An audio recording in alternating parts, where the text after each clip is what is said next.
And Your Honor was, fortunately, went into that.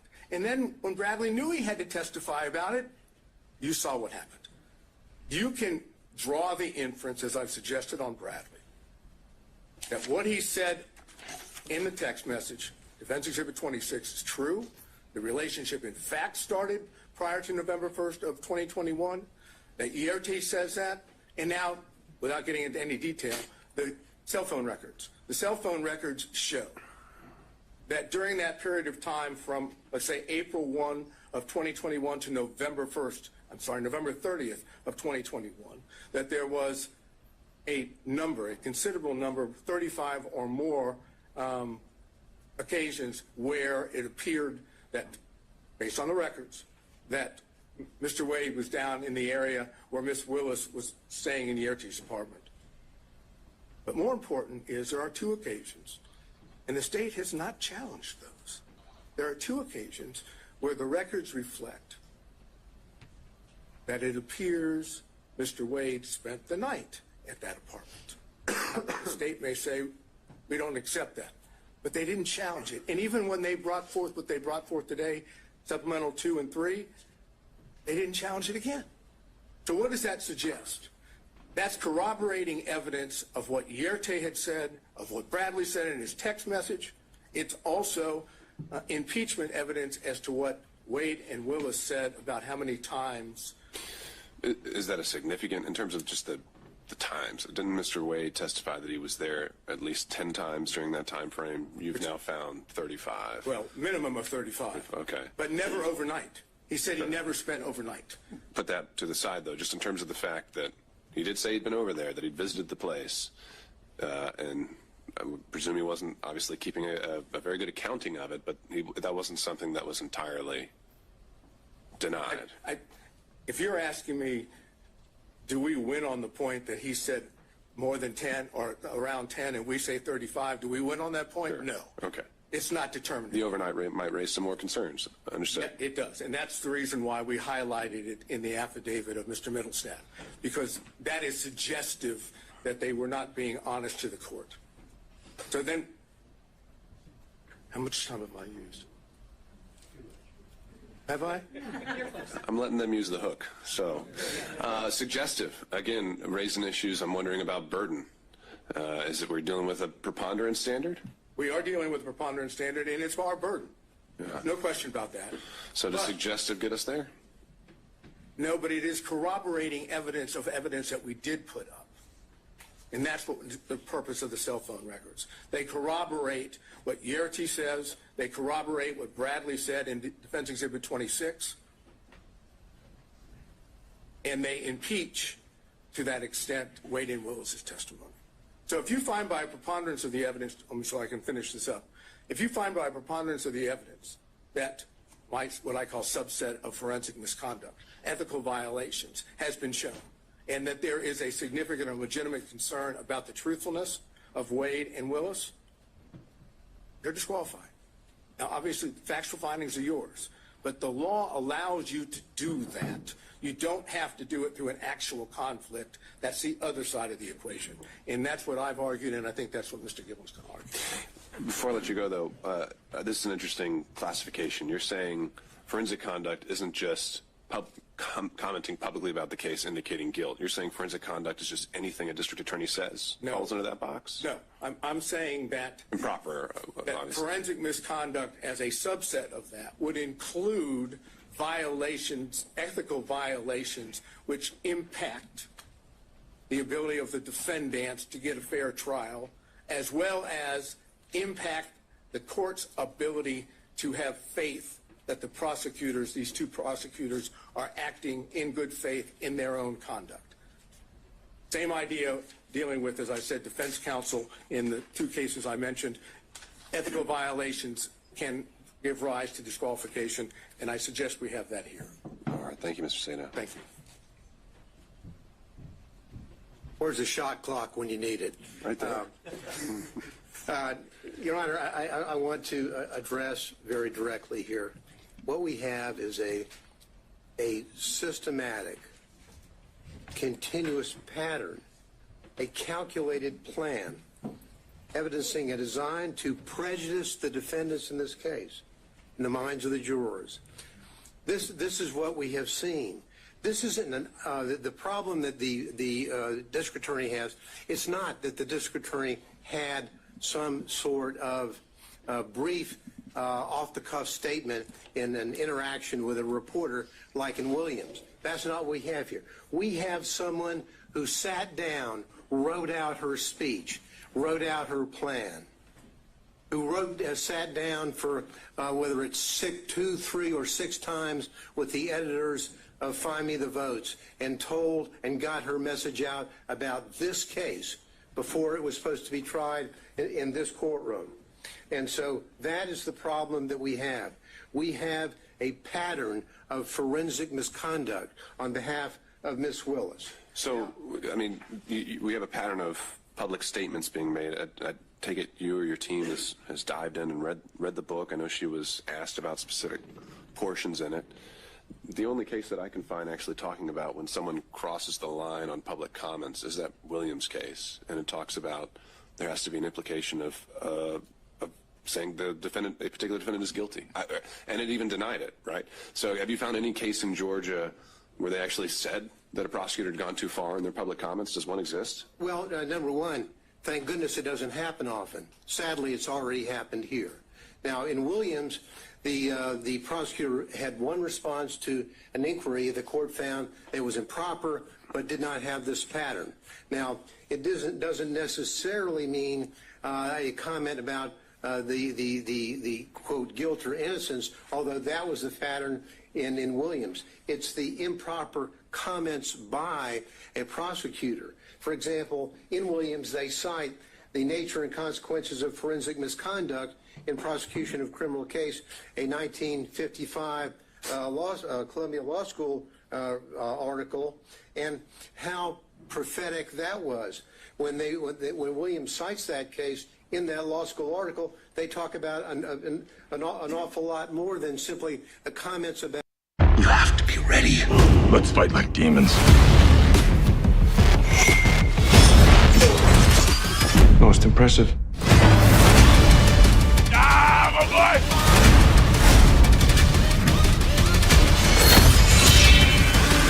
This is only the beginning. That was insane. Dune Part 1, now streaming on Max. And Dune Part 2, now in theaters.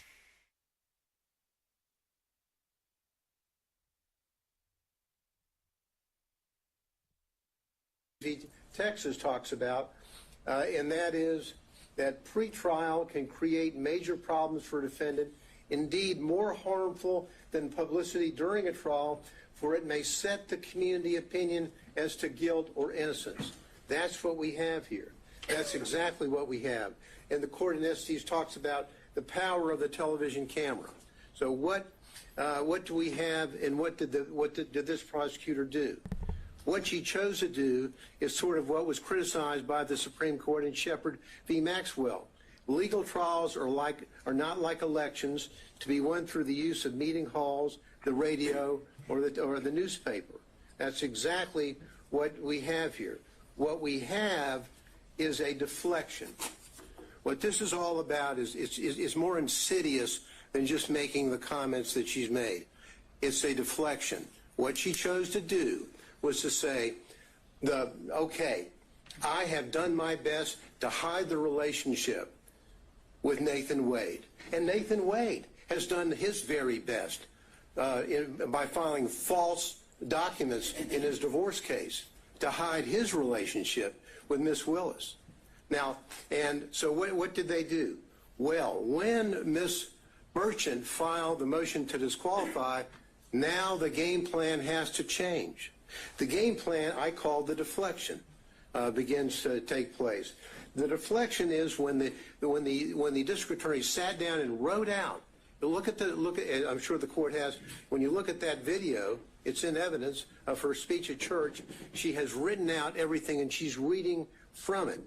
She chooses to deflect. The court asked earlier, wasn't she really responding to the motion that had been filed against her? Would that she had. Because if she had, she would have looked the members of that church in the face and say, there's been an allegation that I had a romantic relationship with Mr. Wade, and ladies and gentlemen of this congregation, it's true. She didn't do that. She chose to deflect and to do two things that are reprehensible for any lawyer, but particularly for a prosecutor. She chose to pull out the race card and the God card. That's what she did. And she wrote it out. She went on to deflect away from the allegations in the Wade motion, and she's saying, why, in her talk, public discussion with God, why are they only attacking one, in reference to Mr. Wade? And then she goes on to say, God, isn't it them playing the race card when they only question one? Now, if she had been truthful with that congregation, truthful with the community, she would have said, I had a relationship with him. Good, bad, forgive me, whatever. That's what she should have said. But she chose to deflect and say, them, the reference to them and the others and they. It's obviously a reference to the motion filed by Ms. Merchant. They choose to go after the black man. And she then goes on, again, deflecting away and deflecting to what I call the third rail in American society, choosing somebody on the other side of being a racist. So-and-so is a racist. They're racist. She was the one playing the race card in a way to try to deflect from her own conduct. She goes on to say in discussions with the Lord, God, is it that some will never see a black man as qualified no matter his achievements? Again, the deflection. What is she saying? The listener is not necessarily in that audience in that church. The listener is at Fulton County. The potential jurors who will come into a courtroom and say whether or not they can fairly judge the evidence or judge the defense in this case. She chose to inject race into the minds of the listeners and virtually everybody in this community, and literally everybody in this country has reviewed and analyzed her speech that she made in a premeditated way. And in bringing in not only the race card, but also in bringing in the religious matter, this is exactly what Hammonds v. State and our Supreme Court talks about condemning as an inflammatory appeal to the jurors' private religious beliefs.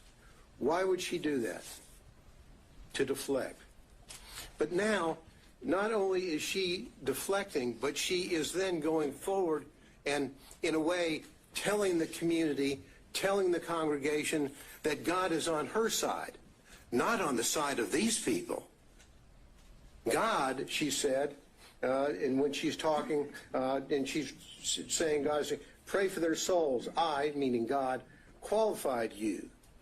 I qualified your imperfect, flawed self. I see you in every hour. Do my work. As though she's telling the folks in her very, very, very implicit way, injecting into the minds of the jurors, God wants me to win this case. God wants me to prosecute this case. And why is he going, and why are these others going after the black man? Well, the answer is very simple. As we said in our brief, we didn't mention Ms. Cross, the white female, or Mr. Floyd, the white male, because there was absolutely no evidence, and is no evidence, of a personal romantic relationship with them in which she obtained these benefits. That's the reason why we did not do that. So she goes forward with her with the deflections. That's exactly what she does when she goes forward, and she talks about a planned interviews time and time again with authors of the book Find Me the Votes, where she's talking about a case that's going to be tried in this courtroom. It's reprehensible. So in that specific, instance, setting aside the fact that she was willing to go on the record before a case had even reached the jury, what specific statements from that book do you contend cross the line? Well, for example, she's saying, she goes on to talk about all the calls that she gets from people calling her racial terms. And all the calls are racist. What she's trying to do, and I think there's a reference in there to MAGA people, whatever. In that, what she's really saying is that those people calling me up and making those claims or those horrible racial slurs to me are really people on their side of the fence. That's what she's doing. And there's no reason, Your Honor, ever for a prosecutor to sit down and go forward with this kind of interview. She did it and find the votes. But then what really happened here is this hiding of the relationship. Because in hiding the relationship, they have done such a good job. Mr. Wade filed false documents in his divorce case when on May the 23rd, May of 2023, talking about, have you ever had sexual relations with a person during the course of the marriage or including the period of separation? He's still married. He doesn't have a divorce decree, but his answer is none. Then he's asked whether or not on any occasions he's entertained or been entertained by someone, a woman, a member of the opposite sex, in this case a woman, from the date of the marriage to the present, talking about place and time and all that. What is the answer? None. Why does he do that? He does that because he doesn't want to tell about the relationship that he has with Miss Willis and the benefits that he has gotten and that he gave to her. That's exact. And what these answers are absolutely reprehensible. That a member of the State Bar of Georgia would file these answers that are inaccurate.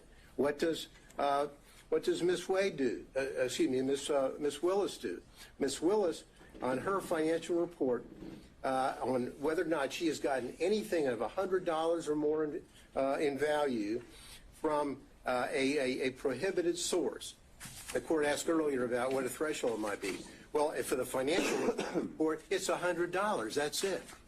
She doesn't report any of all of the benefits that she received from Mr. Wade. All the trips, all the entertainment, all the 3 nights in the luxury suite in Aruba. All of that. None of that is here. And they say, oh, well, maybe it all balanced out, even though I can't prove it with the cash. Well, that's like saying, did I give the court a Christmas present? Well, maybe I gave the court a Christmas present, and the court gave me one back. If the court has to fill out a form whether you got a Christmas present from anybody, you say, I got one from Mr. Gillen. You don't say, nah, well, I gave him one back, so it really evens out. They're false reports. And because they're false, what they had to do is they had to say, uh-oh, Miss Merchant has caught us. And so what we're going to do is we're going to get, in our response, we're going to get Mr. Wade to file a false declaration, which he does. His declaration in this case is false. And the evidence showing that that is false as it relates to the timing, and the court asked earlier, why does it matter, if the relationship was before or after November 1, 2021? The answer is they think it's important, and frankly, I do too. Because when she's hiring somebody and she's not telling the people who are going to be paying the tab up to $700,000, hey, I just hired my boyfriend who's taking me on trip to the Caribbean and taking me down to Aruba and taking me to California. Hope you don't mind. No disclosure whatsoever. And the money flows off. But because they got caught, they then commit what I think is an additional component of forensic misconduct, and that is fraud on this court. When they filed that affidavit, and now it's been proven, I think, beyond virtually any doubt that the relationship occurred prior to November 1, 2021, and the benefits that were there, and we don't have to run around. And I love we've got all the records showing from Mr. Wade about the payment for these trips, for the cruises, for the flights, all this stuff. What's the only way is they sat around and met together before they testified and came up with their story. What's the only way that they can save themselves? Pay no attention to the records. pay no attention to the airlines and to the flights and vacations and the cruises. I paid him back in cash. Show us your receipts. Where did you take cash out of the bank? Ever? Oh, I don't have any. Well, show us the deposits that he had. Well, never. We don't have any.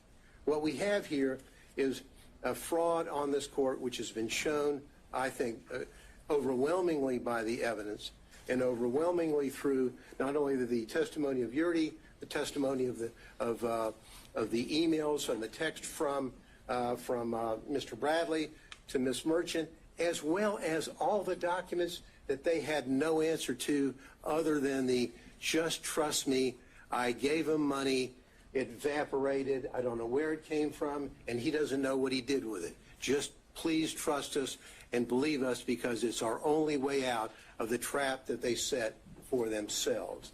These people, sadly, and I hate to say I was a former, as the court knows, I was a prosecutor for about 3.5 million years, it seems, in the federal building, and I was an assistant DA beforehand. Prosecutors don't act like this. Lawyers don't act like this. These people, Your Honor, is a systematic misconduct, and they need to go. Thank you.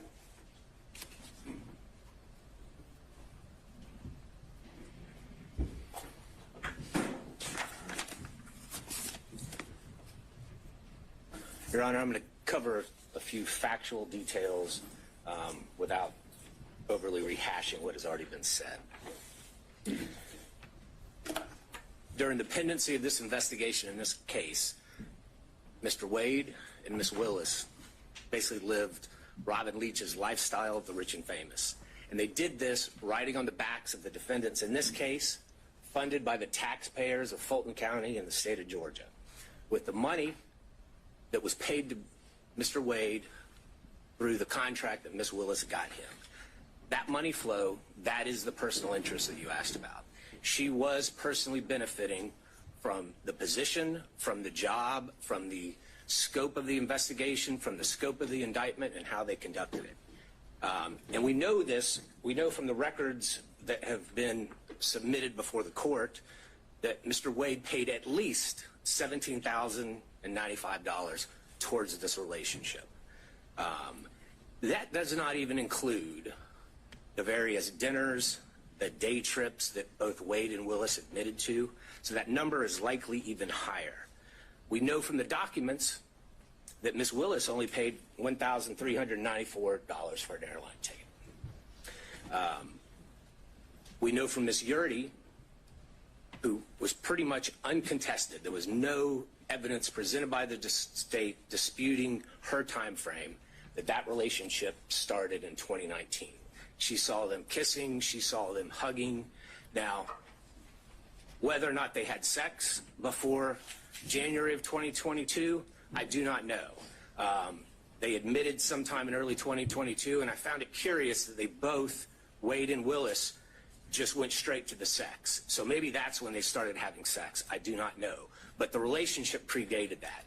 And their combined and overly suggestive focus on that is a red herring to this court and to the defense, that's what they want you to focus on. They want you to ignore all the evidence that the relationship predated that. The relationship started in 2019. The relationship continued through 2020. The relationship continued through 2021. Looking at the cell phone communications, just in the first 11 months of 2021, over 2,000 calls, almost 9,800 texts. You know, I don't even think love-struck teenagers communicate that much. The November 29th and November 30th escapade, phone call from Ms. Willis, between Ms. Willis and Mr. Wade, 11:32 that night. Shortly after midnight, the phone starts traveling down from where Mr. Wade lives and ends up where Ms. Willis is staying, and he's there until roughly 4:55 a.m. None of the excuses, none of the explanations that Mr. Wade gave, going to the Porsche experience, going to dinner, going to the airport, none of that explains that. I'm pretty sure the Porsche experience isn't open in the middle of the night. I'm pretty sure that there weren't any restaurants that he drove 30 to 45 minutes to go eat at in the middle of the night right after he talked to Miss Willis. Teenagers have a name for those kind of calls and those kind of escapades. I won't go into it. But the documentary evidence, the objective evidence, undercuts everything that both Wade and Willis said. When you look at Miss Yurdy, again, she unequivocally said that relationship began in 2019. She saw physical evidence of a romantic relationship. Mr. Bradley, in the text messages, which are substantive evidence, said that that relationship began in 2019. Again, his January, temporary amnesia that somehow was triggered temporarily after Gabe Banks called him, we can question that. But we do have statements from him that specifically said that relationship predated Mr. Wade's appointment by Miss Willis. You asked, well, in Mr. Wade, you asked what the materiality would be. How much is enough? Well, clearly $17,000 is enough. But Fulton County has told Mrs. Willis what the materiality is. It's $100 in a year. She twice signed declarations, certifications that she did not receive any gifts. And even under her strained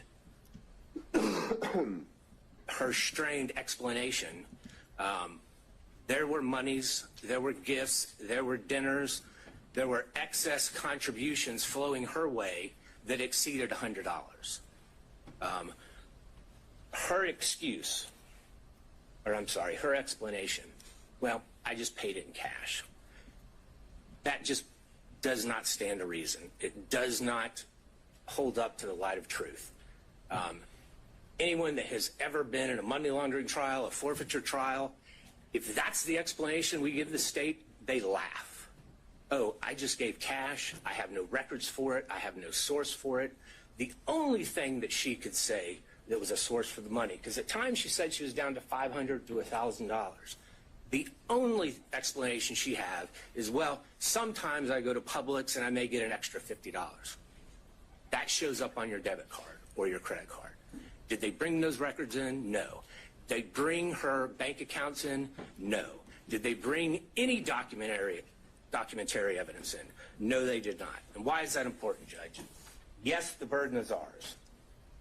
But under OCGA 24-14-22, if a party has evidence in such party's power and within such party's reach, by which he or she may repel a claim, and they had that power, Ms. Willis had that power, Mr. Wade had that power, that they can repel the claim that we have made against them, but they admit to produce it, or if they produce weaker evidence, then you, as the fact finder, Judge, it is in your power to disregard that, and a presumption arises that that documentary evidence that is in their possession that they failed to produce supports our claim. And that is something that the state relies on regularly in criminal trials. And that is something that the court should rely on in this case when formulating its factual findings. And we know that both Mr. Wade and Ms. Willis have some difficulty expressing the truth when it comes to their relationship in these cases. We know Mr. Wade lied in his interrogatories multiple times. We know Ms. Willis falsely certified that she hadn't received any gifts from anybody. And Mr. Wade clearly was a prohibited source. He was someone doing business with Fulton County. Anything over $100 in a year, she had to put down, and she put zero. And it defies imagination that she could somehow forget about all these trips, all these dinners, all these day trips, and not put that money down. You had asked, I think it was Mr. Gillen, did she say in that church speech or anywhere else that the defendants were guilty? And I think she did in that church speech. She said in that church speech, and she was talking about a conversation that she apparently had with God, talking about herself. She said, this leader has a trial conviction rate of 95%. She said, the trial team this leader put together has a conviction rate of 95%. I do not see how anyone, and I think that was purposefully intended by Ms. Willis, I do not see how anyone can listen to those two statements and not take that Ms. Willis is telling everyone in that church and everyone that's going to hear that in the media afterwards that these defendants are guilty. That is what she was saying. She is a prosecutor. She's familiar with the U.S. v. Berger. Every single attorney that's ever been a prosecutor is familiar with the dictates of that U.S. Supreme Court case. That is a foul blow. That is improper, and she violated pretty much every tenet a prosecutor must abide by to seek truth and justice in a particular case. So, Judge, when you're looking at this, the uncontroverted evidence shows that they had a relationship prior. The uncontroverted evidence shows that Mr. Wade lavishly spent on Miss Willis. The uncontroverted evidence shows that the money that he was spending on Miss Willis came from this contract that he had. And I'm not just talking about the contract as a special prosecutor, but there's also those other questionable contracts that no matter whom his partner seemed to be, they also got. There is a direct financial benefit that Ms. Willis received from this. And Judge, looking back at what Ms. You don't have to be English in order to write well in English. Try WordTune. It's free. Of a putative defendant creates not only the appearance but an actual conflict. And what Ms. Willis has done since then in this case creates an actual conflict. But again, as prior counsel has stated, we only need to show the appearance of a conflict. And we have done that by a preponderance of the evidence. In fact, I believe we've shown an actual conflict. But nonetheless, the result should be that Ms. Willis and her office should be disqualified from this case. We still have a few more minutes. I think Mr. Cromwell may have something to say. Thank you, Your Honor. Thank you.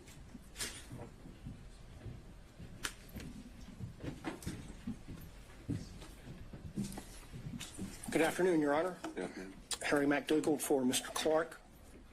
I'm going to talk further about conflicts, and I'm going to assume the most difficult standard for us to meet, which is actual conflict.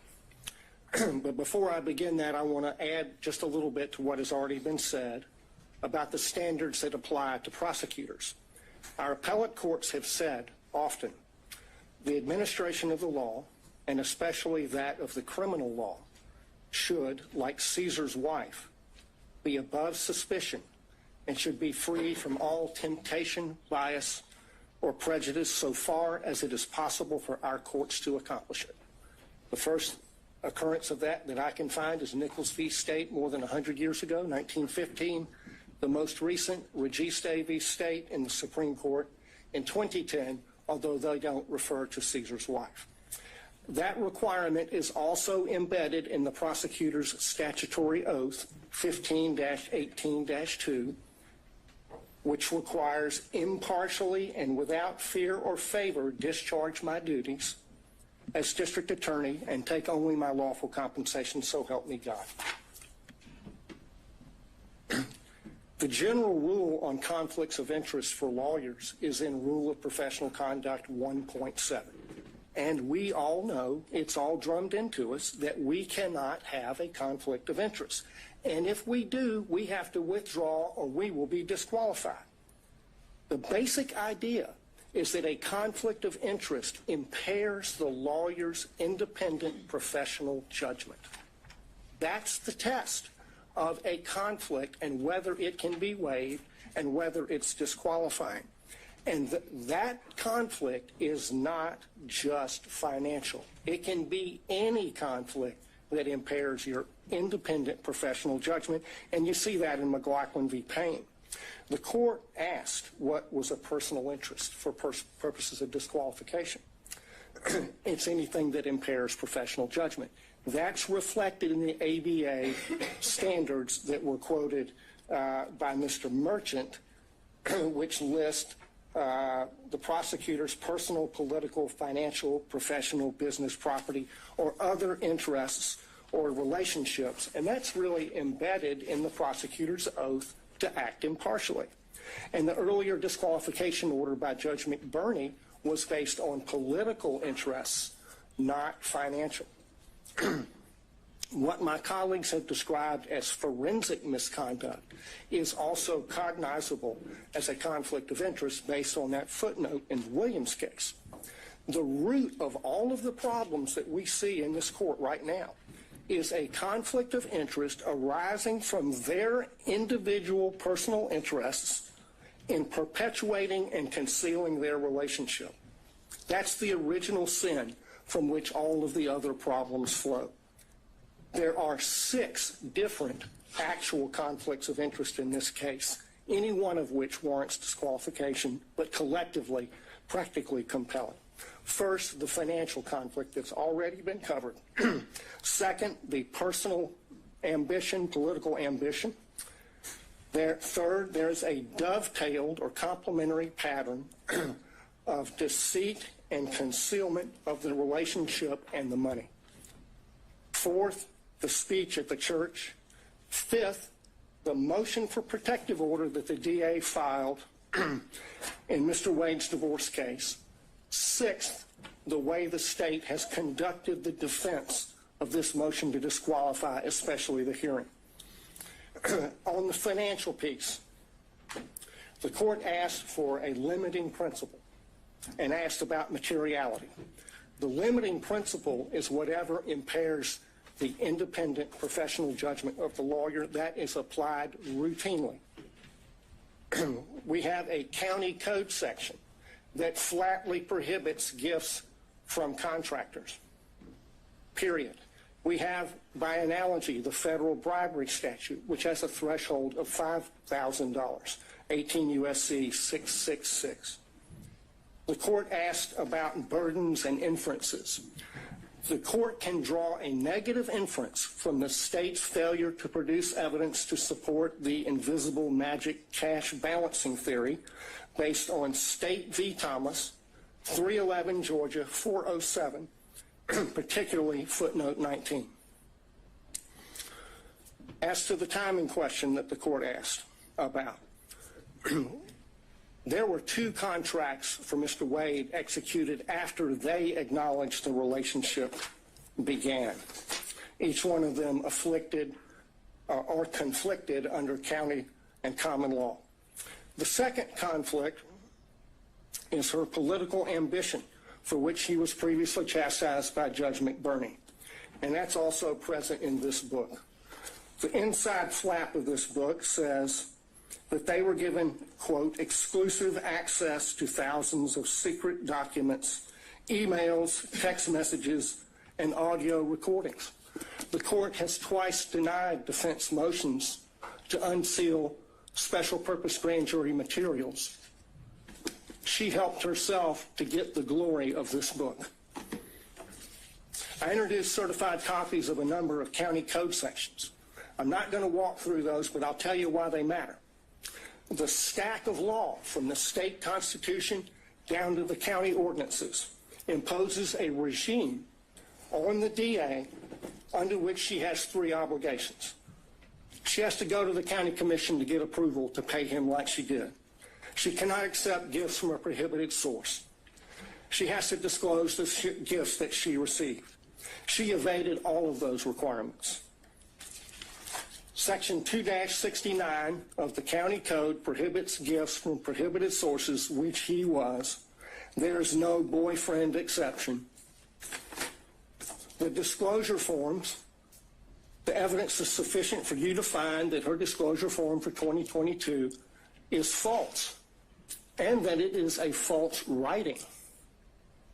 That's an actual conflict of interest between her duty, legal duty of disclosure, her legal duty of candor as a prosecutor, and her private and personal interests in concealing the relationship, concealing the gifts, and keeping the gravy train rolling for as long as possible. His part in the pattern of concealment is a story you see in many divorce cases. the husband is hiding things from his wife. How much money he's making, the other woman, and what he's spending on the other woman. And he got on that stand, lied in his interrogatories, and then he got on the stand and he lied about lying in the interrogatories. And the lawyers for the DA's office, they just sat there and let him do it. They did nothing to correct obviously perjured testimony. In and of itself, that warrants disqualification of every one of them. The reason they lied and covered it up was to avoid the trouble they're in right now. That served their personal interests to the detriment of their public duties as prosecutors. The speech at the church. I want to focus on why she did that. Mr. Gillen talked about that. She did it to deflect attention from her own misconduct and that of Mr. Wade. She violated her public duty as a prosecutor to serve her personal interests and the personal interests of her boyfriend. That is a disqualifying conflict between her personal interests and her public duty that is actual, operational, and materialized, and it rests on undisputed facts. The next thing that she did that was a disqualifying conflict of interest was the emergency motion for protective order that she filed in the divorce. I filed a certified copy of that as Exhibit 37. She sought a protective order under the Apex Doctrine on the grounds that she's the DA. The whole filing is expressly predicated on her status as DA. In fact, she never lets you forget it. She says it 27 times in 12 pages.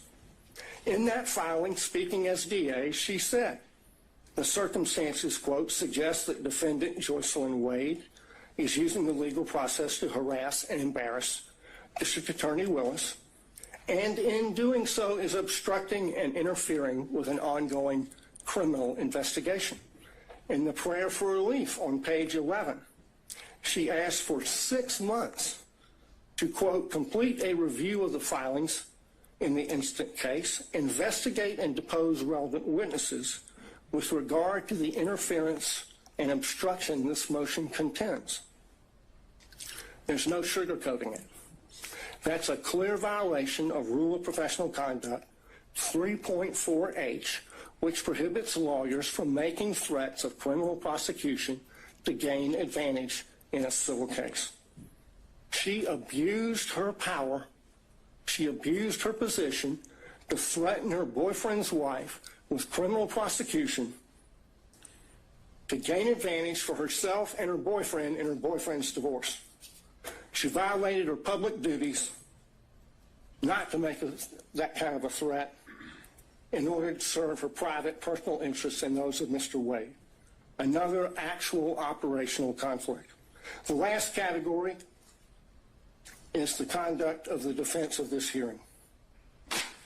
There were a lot of objections made based on attorney-client privilege during Mr. Bradley's testimony. Most of those objections were made by the state. But the privilege being asserted does not belong to the state. It belongs to Mr. Wade. That shows that the DA's office is serving the personal interests of the DA and Mr. Wade in carrying out further concealment and cover-up of their relationship, and not the cause of justice they are sworn to serve. That is a conflict of interest. It's a continuation of the wrongful pattern of concealment and cover-up that they've engaged in since the beginning. But now they've enlisted the entire office in the enterprise. In the written response to the motion to disqualify, they said this, and I quote, "To be absolutely clear, there is no evidence that D.A. Willis derived any financial benefit from Mr. Wade." That's on page 15. Flat out false. 10 lawyers in this case put their name on that, starting with the DA. So throw another log on the bonfire of conflicts of interest.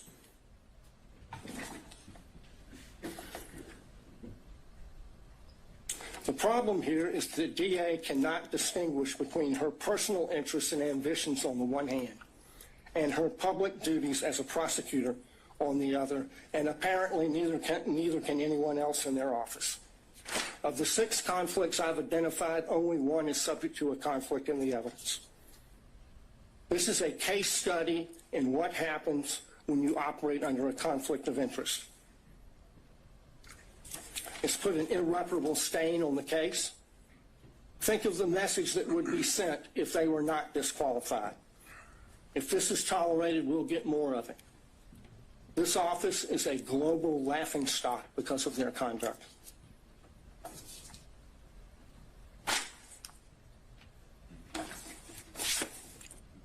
They should be disqualified and the case should be dismissed. Your Honor, there's not much oxygen left in the room. We delineated the times based on the whole presentation.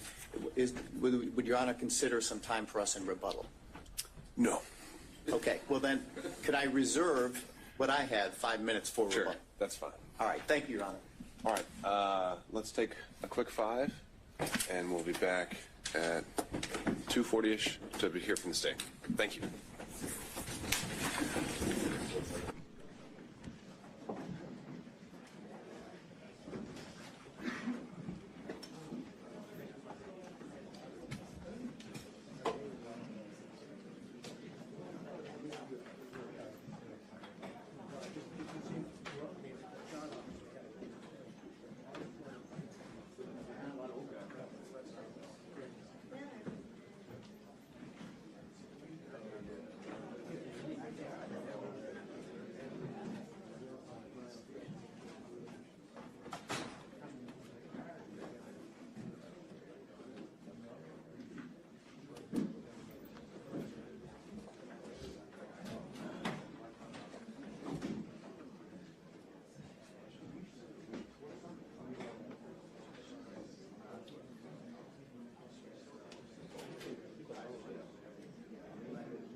or no?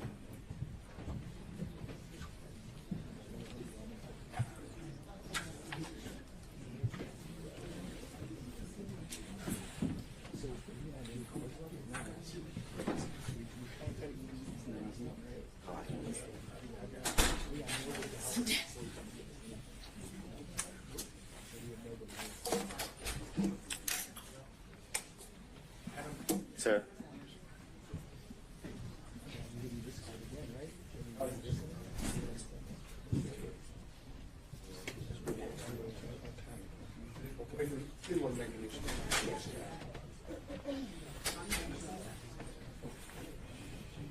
This may. This may.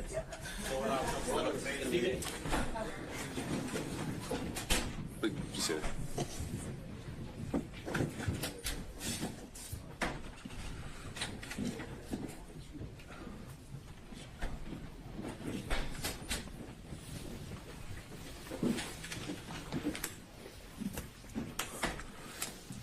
All right, we're back on the record. Stay ready. Yes, Judge. I just been trying to get to where I can share my screen. We need to add you as a host then. What's your profile name on the Zoom? Your screen name on the Zoom. Adam Abadi. All right, just making sure. Bear with us. Do you need it right away? No, I can start without. All right, floor is yours. So good afternoon, Your Honor. I want to start with some of the things that were addressed over the last hour and a half. First, beginning with something Mr. Merchant referenced as it related to the comments that the state made in regards to the good faith basis in which was submitted to the court, in which defense counsel claimed the evidence would show. And I would strongly bring to the court's attention that the claims that were made were material misrepresentations. And what I will say to the court, and why I say that to the court, is because the representations that were made by counsel was that Ms. Daisha Young, Ms. Sonia Allen, Mr. Dexter Bonds, Investigator Hill, Investigator Green, Investigator Ricks, all of these people would be called, and Mr. Bradley would be able to impeach their knowledge by saying that he specifically, in his presence or to him, said that Ms. Willis and Mr. Wade were in a romantic relationship, and that Ms. Willis and Mr. Wade were cohabitating, that they all knew that. And I would submit to the court, we didn't hear from any of those individuals. Mr. Bradley impeached no one.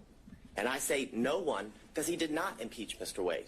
In order to properly impeach a witness, you have to confront the witness with the specific statements. Mr. Wade, and you can look back at the YouTube of the entire hearings of the last couple days, Mr. Wade wasn't once confronted with a statement that he claimed or said, or that is claimed that he said to Mr. Bradley. It's simple. When Georgians have health care, our families are healthier, and our economy grows for everyone. Now we have a chance to craft a solution that creates good jobs and strengthens local economies. It's simple. It's time to close the coverage gap. Inconsistency, that's when you call that witness.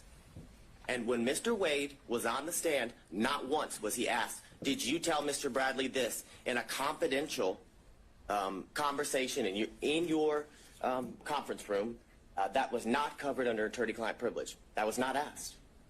The specifics of that conversation was not asked. So any testimony that Mr. Bradley testified to is impermissible.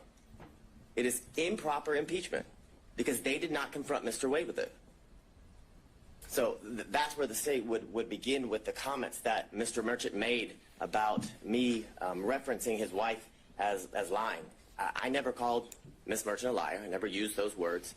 I don't know why she made the material misrepresentations. It could be because Mr. Bradley lied to her. I don't know the reason. But I can submit to the court that those were material misrepresentations that were made to this court on the day a few Mondays ago as everyone was arguing the motions to quash certain subpoenas. I'd also bring to the court's attention that during that motion to quash subpoenas, certain subpoenas, Ms. Yurdy's attorney appeared, Mr. Partridge, and he made very clear on that Zoom that Ms. Yurdy had absolutely no knowledge of a romantic relationship and absolutely no knowledge of cohabitation. Those were the specific references that he made. So what I would submit to the court is those are considered adoptive admissions that his client has made based on the statements he made because of the representations she made to him. So, and I know that sounds convoluted, but what I would say to the court is Ms. Yurdy told Mr. Partridge, because Mr. Partridge told the court that she had absolutely no information about a romantic relationship, and she had absolutely no information as in regards to... So, but wait, are you making an argument I should make inferences based... Now, these would be attorney-client privileges, or communications then. She's communicating with Mr. Partridge about what her upcoming testimony is. That's why she's hired him, and you're telling me I should infer things based on her communications to him? Absolutely, because they're not attorney-client communications anymore when he discloses them to the court and everybody else as they watch the Zoom and attend the hearing. The difference is there was no request to go in camera. There was no request to go or to have a private conversation with you as was done with Mr. Bradley.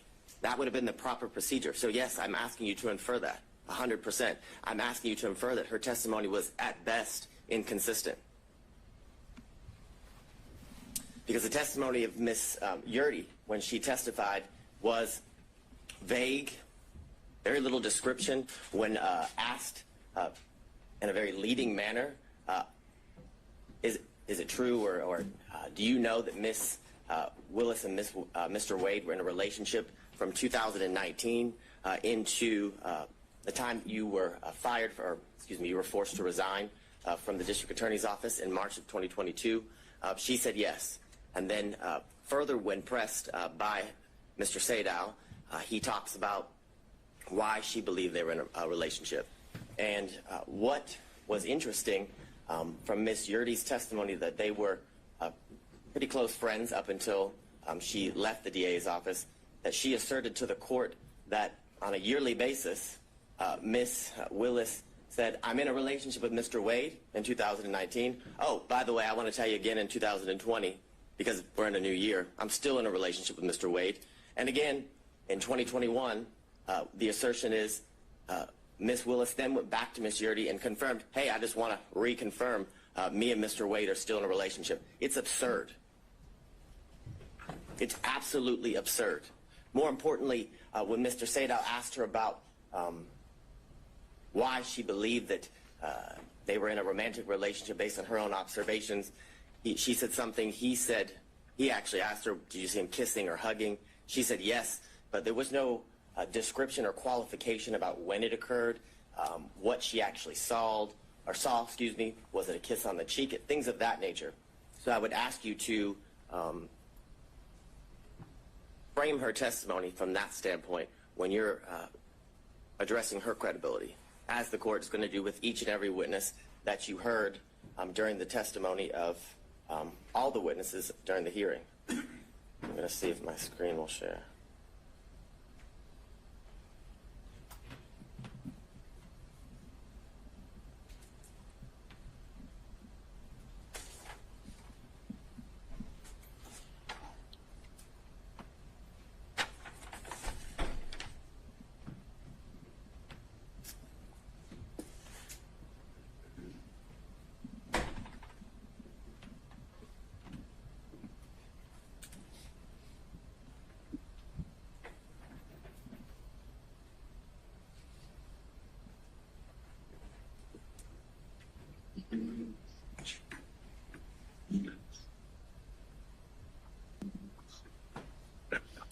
Now, I want to talk a little bit about the standard and the burden here in this instance as it relates to defense counsel and the claims that they have made in the motion to disqualify.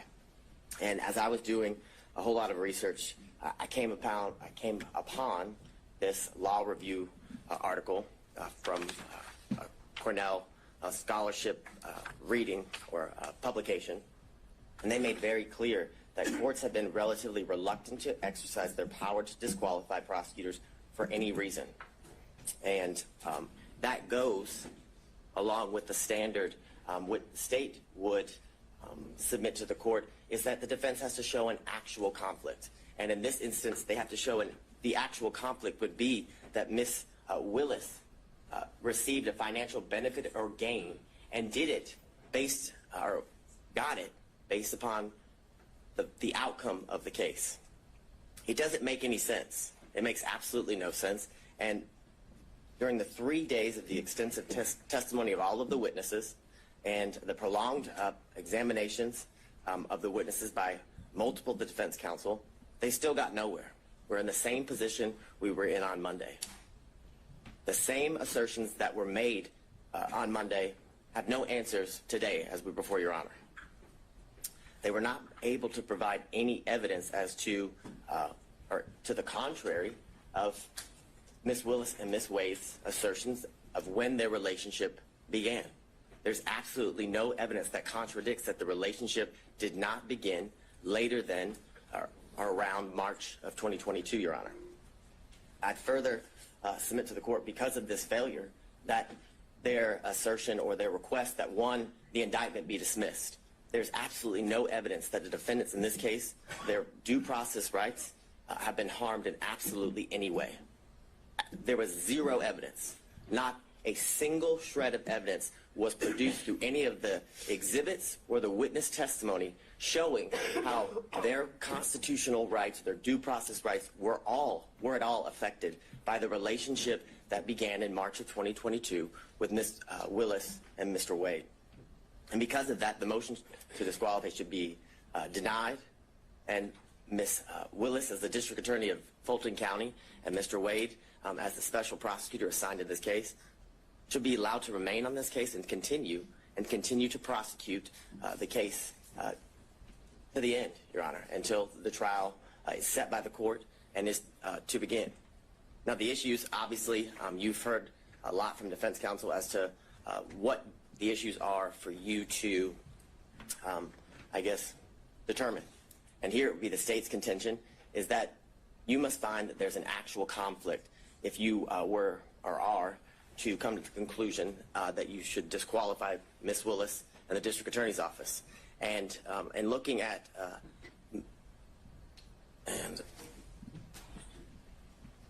what I think you're talking about Mrs. Ventura. It's McGlynn v. State, McGlynn v. State, 342 Georgia Appeal 170. It's a 2017 case. In that case, as it talks about the standard of proof that the defense, or the burden that the defense must show and go to show an actual conflict, is they say it's a high standard of proof, which is definitely not a preponderance of the evidence, which is a much lower burden for any party who's trying to meet that standard of preponderance. But it's clear that what the standard is that it's a high standard of proof for both when determining whether there's an actual conflict and when there's forensic misconduct that is found, Your Honor. And I want to go through some of the cases that defense counsel has referenced, that they argued here today and in their filings. And I guess the bright line standard, or the standard and the grounds for which disqualification is appropriate for Your Honor to be determining in all of the cases as it relates to disqualifying the elected district attorney is you either find that there's a conflict of interest or that there's been some sort of forensic misconduct. Those are, I guess, the two areas that, Your Honor, that is in your purview when you are looking to resolve an issue regarding disqualification. Now, in a recent case, Lee v. State, which is 224 Georgia, Lexus 31. It's a February of 2024 case here out of our appellate courts. And in that case, Justice Pinson wrote that a trial court did not abuse its discretion by failing to disqualify an assistant district attorney absent an actual conflict of interest. And that is the case that was ruled on by the Georgia Court of Appeals about a month ago, Your Honor. Now, the cases in which defense counsel have relied on in their briefs and here today, I would submit to the court the cites are misleading, are inapplicable, and some of them actually support the state's position. And what I would say to you is that the defendants, in many instances, combine language from the multiple cases and kind of what I would say is misstates the law as it relates to Running a small business? Create your invoices at skynova.com. Easy, but professional. what I would submit to the court is... Let's go back to that. Show me how. Yes. Show you how. So I think the first one they cited was battle versus the state.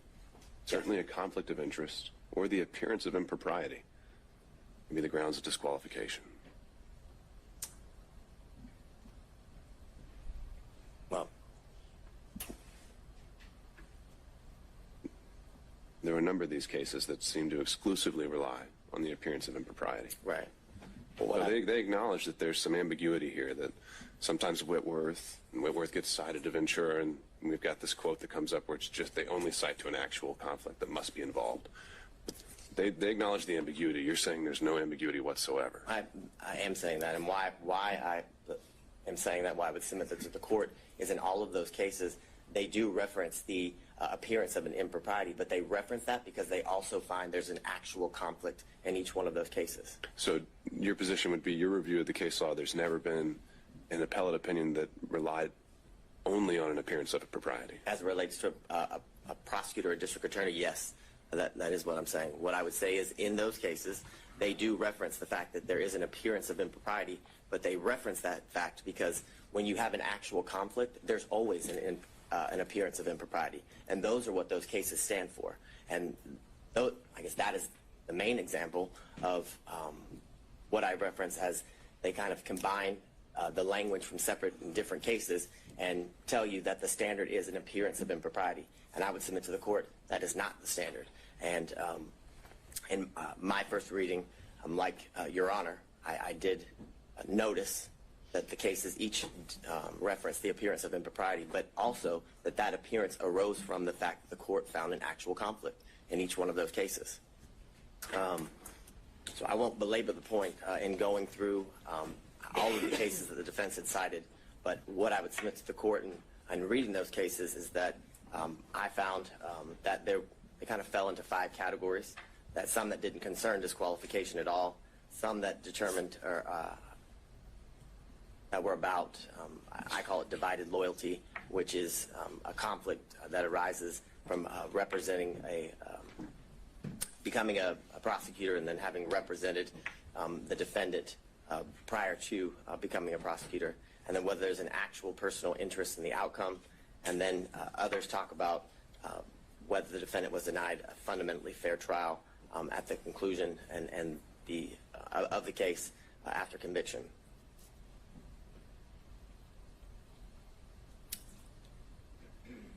And these are some of the cases that defense counsel had cited within their brief that had absolutely no application to the issue that we're here before Your Honor today. The first, McIver v. State, has nothing to do or has nothing related to the disqualification of anyone. I mean, I think some of these are just relating to kind of aspiring for broad language about standards to prosecutors. So point taken there. But if there are more... All right, keep going.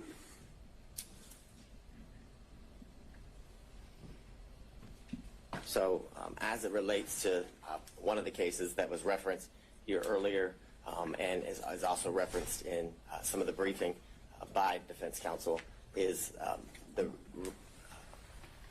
Regestive v. State, which is 287 Georgia 542, and all of the cases that fall under this, what I would call category, is about a attorney who formerly prosecuted a defendant in I guess the same type of case or the same case or similar charges, and that would be why the courts found that disqualification would be necessary because of the relationship that existed between the former client and the now person who's being prosecuted, Your Honor.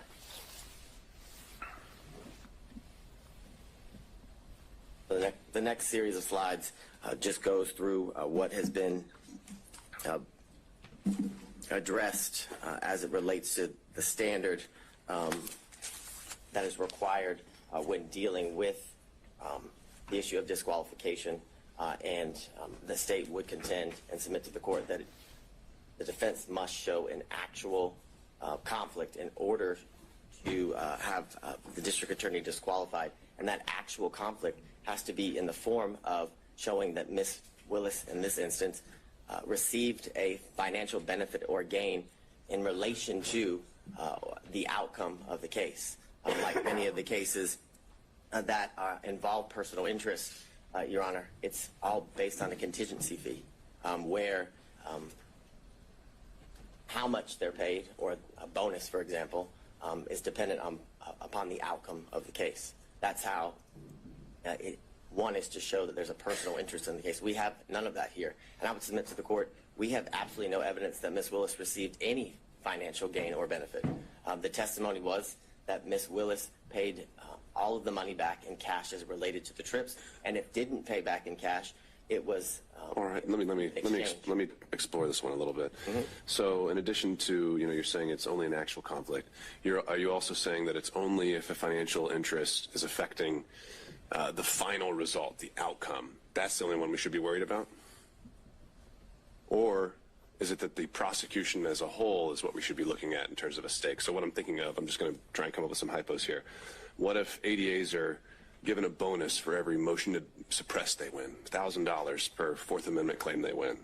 Well, now they've got an incentive, if one of their officers is lying, not to tell you about it, because they want to win that motion to suppress. But maybe that doesn't affect the outcome, because you can win a motion to suppress or lose it, and that doesn't decide whether it's going to be a guilty or not guilty verdict. But doesn't that affect the prosecution of the case, if not the outcome? Yes, I would definitely agree that that would be an instance where disqualification would be necessary and appropriate, because it's a situation that involves a contingency fee, and I would submit to the court that it actually does end up affecting. It could, based on how important the motion to suppress is, right? Okay. But if it's some immaterial, I don't know. But I guess, so you're saying it's maybe not so much just whether it's a guilty or not guilty dismissal, no pros at the end of the day. It is actually the conduct of the prosecution that should be looked at throughout the course of the prosecution. Correct, as it relates to how it affects the prosecution, which I would submit to the court ultimately is going to affect the end outcome of the case. If you have a contingency fee based on winning, or how, if you win a motion to suppress, and if you win, you get, a bonus, as Your Honor referenced.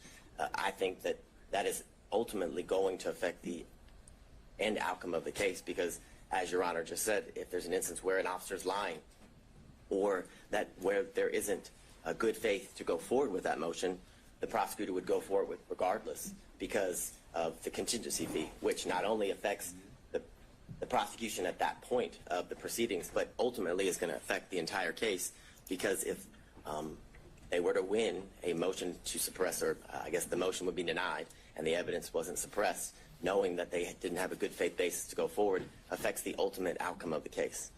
So I think it's twofold, as Your Honor has referenced. I think it's at that part of the procedure of the proceedings would definitely qualify for a reason necessary to disqualify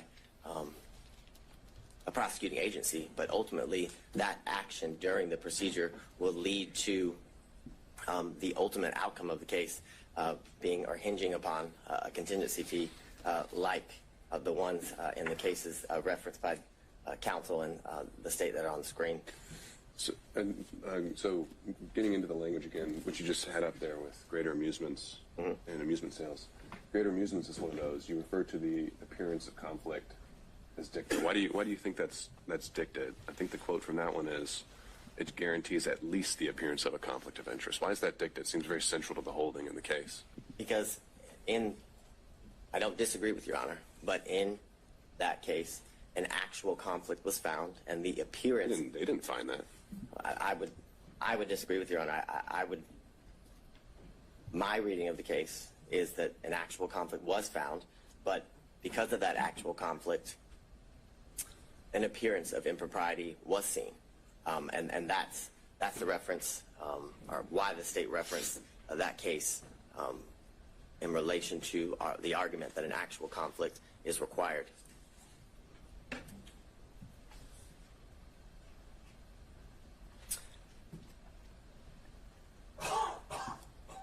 In the series of cases, Young, that was referenced by defense counsel, as well as Nichols, these state are both instances where there's a personal interest in the case due to the situation and where at one point they were opposing parties. And of course there's a personal interest or stake as it relates to prosecuting an opposing party in a civil claim, which are what both of those cases reference, which shows that there's an actual conflict of interest that relates to the personal gain of the specific prosecuting agency. And what do you make of Nichols' reference to, it's an older case. Sometimes the language can be what we're not accustomed to seeing, but there's, they refer to the metaphor of Caesar's wife, and generally when that's used as a ethical standard, that's something that goes beyond just an actual conflict, right? Isn't the beyond reproach getting more into appearance world? Is it getting beyond? No, isn't getting into the appearance aspect of things when we're talking about Caesar's wife. But I think it goes beyond that based on the language of the holding in that case, where it literally says that the individual had a personal interest in obtaining a fee by forcing a settlement in the civil case and using the criminal case as leverage.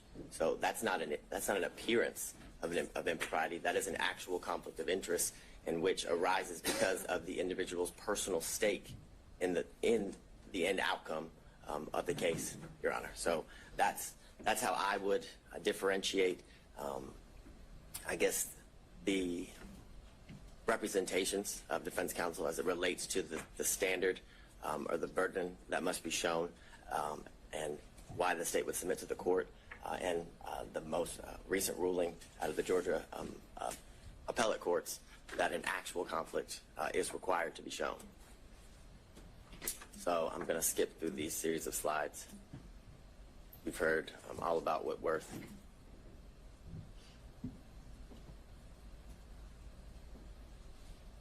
So I go back to what we referenced earlier, what's been referenced by all parties, that the grounds in which a district attorney can be disqualified is where a conflict of interest is found, and where there's forensic misconduct that is found. Those are the two grounds that are to be, I guess, are within the purview of the court as it relates to the issues here. And again, I go back to the most recent case that was Justice Pinson wrote about, and that there must be, that by failing to disqualify the assistant district attorney absent an actual conflict of interest. I think the language there is very clear, and I think it's very controlling, and I think it's purposeful, I would submit to the court, because an actual conflict of interest is what is required in order for a district attorney to be disqualified, because the cases make very clear, and through the precedent relating to this issue, that a disqualification of a district attorney is the last, for lack of better words, ditch effort that should be exercised as it relates to the court in curing certain conflicts that may arise. I think the case law is very clear that every effort is supposed to be made instead of, or I guess in lieu of, disqualifying the district attorney unless an actual conflict of interest is what's found, Your Honor. Is not a speculative word. That's not speculation. That's a definitive statement. And Bradley then unprompted as this. And unprompted is important. It started when she left the DA's office and was a judge in South Fulton.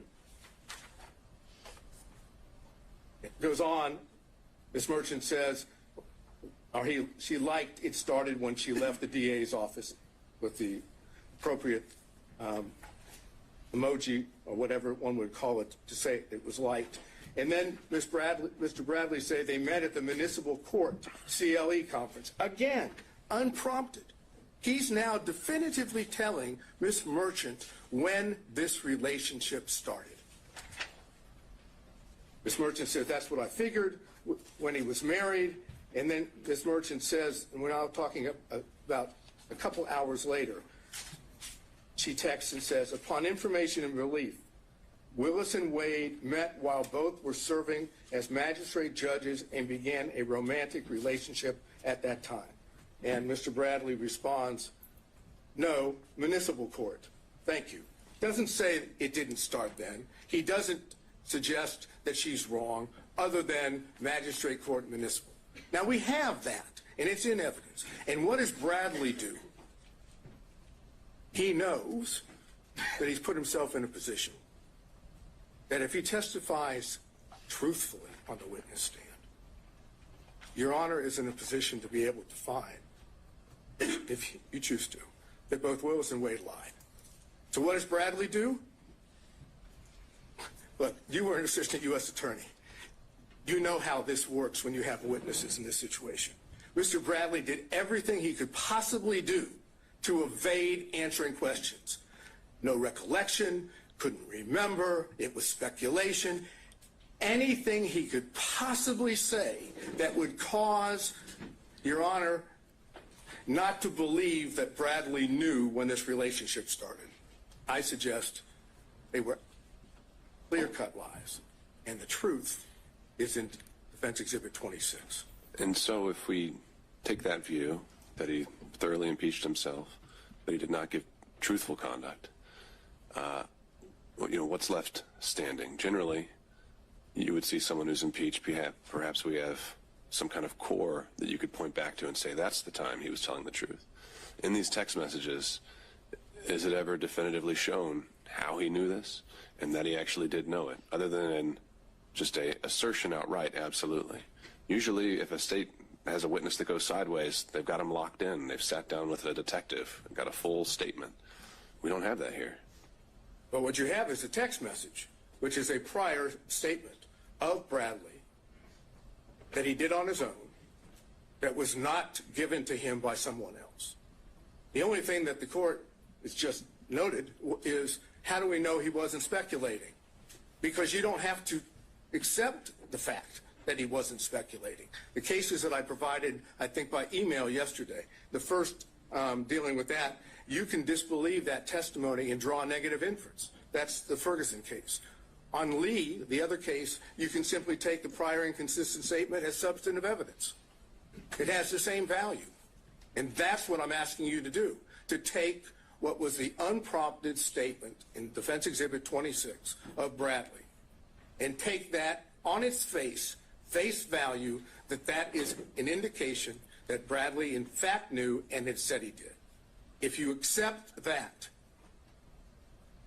you have to have concerns about the truthfulness of Willis and Wade on the timing issue. And I don't know if this is something maybe one of your co-counsel were going to address as well. We heard about kind of the law that applies, how we're outside kind of the orbit of the core of cases we're used to dealing with here, where it deals with side switching or where someone is in the relationship, the client relationship.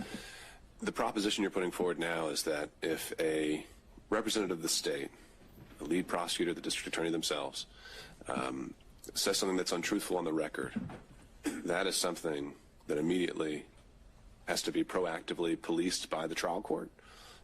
Basically what I'm getting at is, where in the law do we find the remedy to an untruthful statement? Generally, we send you down the street to the bar, right? And that's why I gave you the cases of Registe and Edwards yesterday. While those aren't prosecutorial cases or dealing with prosecutors, they deal with counsel. And in both those cases, the trial judge found ethical violations on the part of defense counsel, or potential ethical violations. Went through the ethical violations and said, based on that, you're disqualified. You cannot be the attorney of record in this case. What's good for the goose is good for the gander.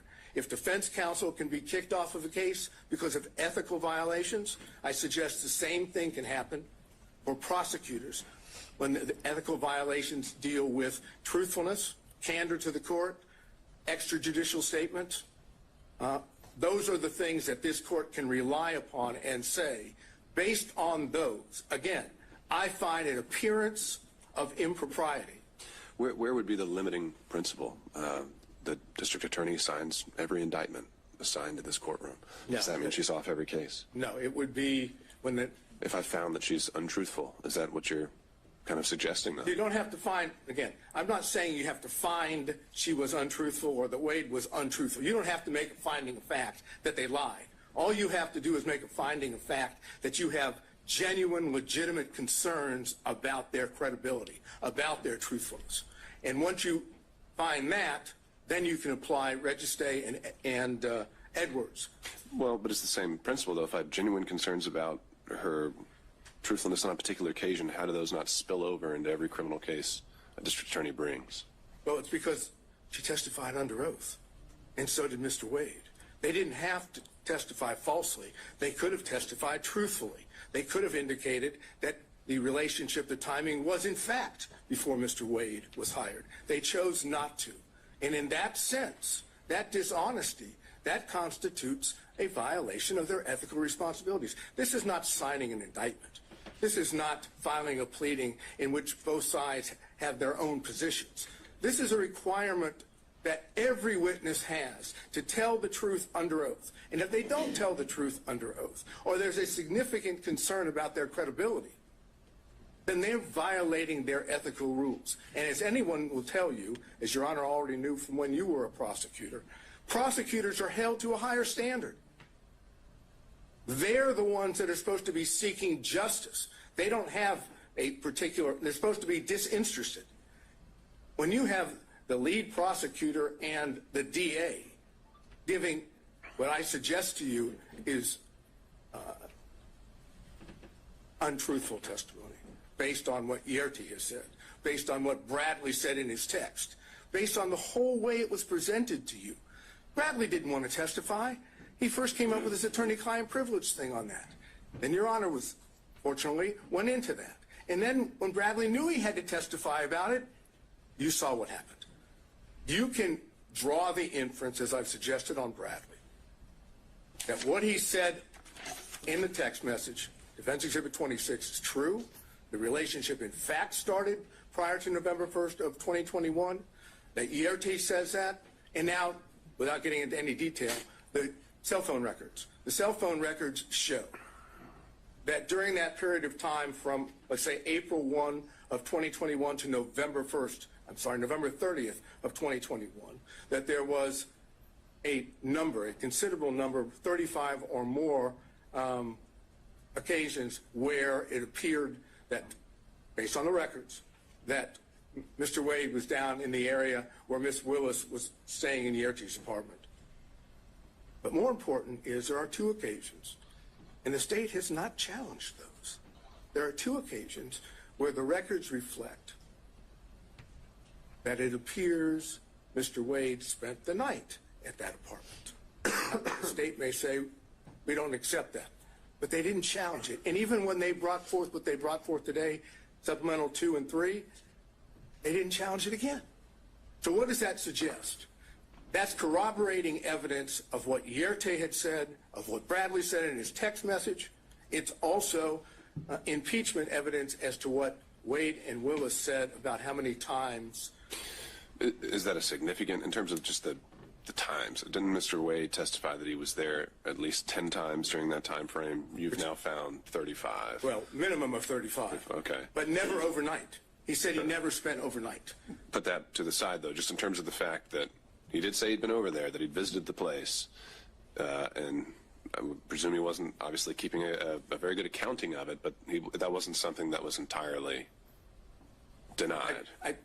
If you're asking me, do we win on the point that he said more than 10 or around 10 and we say 35, do we win on that point? Sure. No. Okay.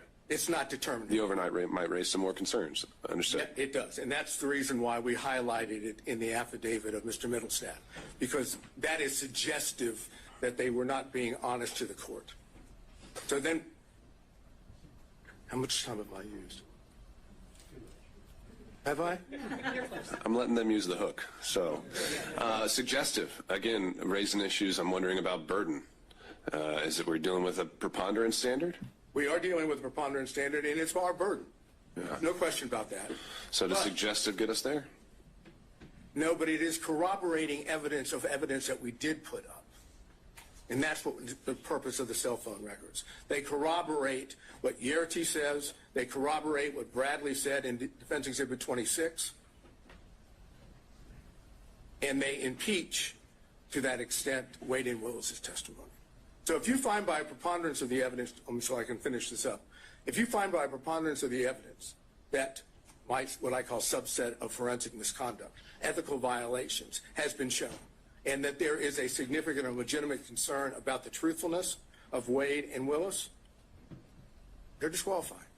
Now, obviously, factual findings are yours, but the law allows you to do that. You don't have to do it through an actual conflict. That's the other side of the equation. And that's what I've argued, and I think that's what Mr. Gibbons can argue. Before I let you go, though, this is an interesting classification. You're saying forensic conduct isn't just commenting publicly about the case indicating guilt. You're saying forensic conduct is just anything a district attorney says falls into that box? No. I'm saying that improper, that obviously. Forensic misconduct as a subset of that would include violations, ethical violations, which impact the ability of the defendants to get a fair trial, as well as impact the court's ability to have faith that the prosecutors, these two prosecutors, are acting in good faith in their own conduct. Same idea dealing with, as I said, defense counsel in the two cases I mentioned. Ethical violations can give rise to disqualification, and I suggest we have that here. All right. Thank you, Mr. Sano. Thank you. Where's the shot clock when you need it? Right there. Your Honor, I want to address very directly here. What we have is a systematic, continuous pattern, a calculated plan, evidencing a design to prejudice the defendants in this case, in the minds of the jurors. This is what we have seen. This isn't the problem that the district attorney has. It's not that the district attorney had some sort of brief off-the-cuff statement in an interaction with a reporter like in Williams. That's not what we have here. We have someone who sat down, wrote out her speech, wrote out her plan, who sat down for whether it's 2, 3, or 6 times with the editors of Find Me the Votes and told and got her message out about this case before it was supposed to be tried in this courtroom. And so that is the problem that we have. We have a pattern of forensic misconduct on behalf of Miss Willis. So, I mean, we have a pattern of public statements being made. I take it you or your team has dived in and read the book. I know she was asked about specific portions in it. The only case that I can find actually talking about when someone crosses the line on public comments is that Williams case, and it talks about there has to be an implication of saying the defendant, a particular defendant, is guilty, and it even denied it, right? So, have you found any case in Georgia where they actually said that a prosecutor had gone too far in their public comments? Does one exist? Well, number one, thank goodness it doesn't happen often. Sadly, it's already happened here. Now, in Williams, the prosecutor had one response to an inquiry the court found it was improper but did not have this pattern. Now, it doesn't necessarily mean a comment about the quote guilt or innocence, although that was the pattern in Williams. It's the improper comments by a prosecutor. For example, in Williams, they cite the nature and consequences of forensic misconduct in prosecution of criminal case, a 1955 Columbia Law School article, and how prophetic that was. When Williams cites that case in that law school article, they talk about an awful lot more than simply the comments about specific guilt or references to guilt. what you have here, Your Honor, is a comment, and we can't look at it doesn't apply only if a prosecutor said, I think the defendant is guilty in my mind. No, it's more pernicious than that. What we have here is someone who sat down and drew up a plan for two reasons. And what she did reminds me of what the court in Estes v. Texas talks about, and that is that pretrial can create major problems for a defendant, indeed more harmful than publicity during a trial, for it may set the community opinion as to guilt or innocence. That's what we have here. That's exactly what we have. And the court in Estes talks about the power of the television camera. So what do we have, and what did this prosecutor do? What she chose to do is sort of what was criticized by the Supreme Court in Shepard v. Maxwell. Legal trials are not like elections to be won through the use of meeting halls, the radio, or the newspaper. That's exactly what we have here. What we have is a deflection. What this is all about is more insidious than just making the comments that she's made. It's a deflection. What she chose to do was to say, okay, I have done my best to hide the relationship with Nathan Wade. And Nathan Wade has done his very best by filing false documents in his divorce case to hide his relationship with Miss Willis. Now, and so what did they do? Well, when Miss Merchant filed the motion to disqualify, now the game plan has to change. The game plan I call the deflection begins to take place. The deflection is when the district attorney sat down and wrote out. I'm sure the court has. When you look at that video, it's in evidence of her speech at church. She has written out everything and she's reading from it. She chooses to deflect. The court asked earlier, wasn't she really responding to the motion that had been filed against her? Would that she had. Because if she had, she would have looked the members of that church in the face and say, there's been an allegation that I had a romantic relationship with Mr. Wade, and ladies and gentlemen of this congregation, it's true. She didn't do that. She chose to deflect and to do two things that are reprehensible for any lawyer, but particularly for a prosecutor. She chose to pull out the race card and the God card. That's what she did. And she wrote it out. She went on to deflect away from the allegations in the Wade motion, and she's saying, why, in her talk, public discussion with God, why are they only attacking one, in reference to Mr. Wade? And then she goes on to say, God, isn't it them playing the race card when they only question one?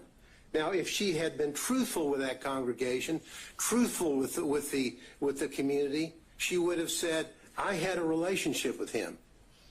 Good, bad, forgive me, whatever. That's what she should have said. But she chose to deflect and say, them, the reference to them and the others and they. It's obviously a reference to the motion filed by Ms. Merchant. They choose to go after the black man.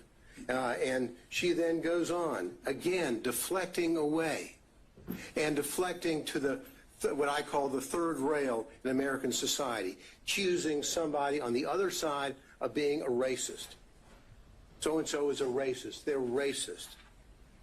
She was the one playing the race card in a way to try to deflect from her own conduct. She goes on to say in discussions with the Lord, God, is it that some will never see a black man as qualified no matter his achievements? Again, the deflection. What is she saying? The listener is not necessarily in that audience in that church. The listener is at Fulton County. The potential jurors who will come into a courtroom and say whether or not they can fairly judge the evidence or judge the defense in this case. She chose to inject race into the minds of the listeners and virtually everybody in this community, and literally everybody in this country has reviewed and analyzed her speech that she made in a premeditated way. And in bringing in not only the race card, but also in bringing in the religious matter, this is exactly what Hammonds v. State and our Supreme Court talks about condemning as an inflammatory appeal to the jurors' private religious beliefs. Why would she do that? To deflect. But now, not only is she deflecting, but she is then going forward and, in a way, telling the community, telling the congregation that God is on her side, not on the side of these people. God, she said, and when she's talking, and she's saying, guys, pray for their souls. I, meaning God, qualified you. I qualified your imperfect, flawed self. I see you in every hour. Do my work.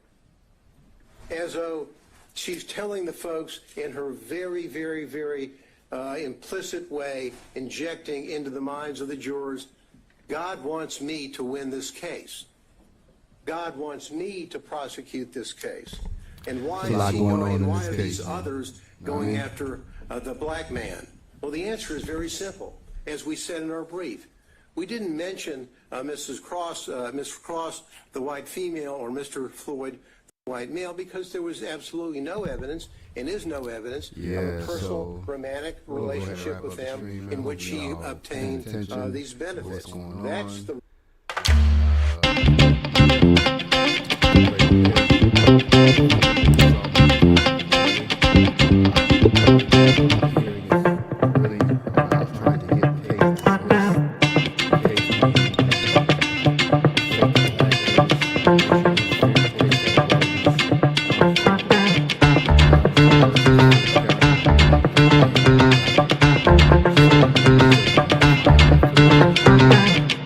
make your own decisions, come to your own conclusions. I'm here to present the information and information only.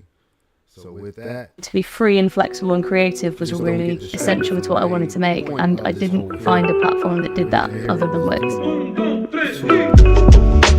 Hi, I'm Liv. I run Double Breaths, a print and design studio in Brighton, UK. I chose Wix for my business because of its massive scope for functionality and freedom of creation.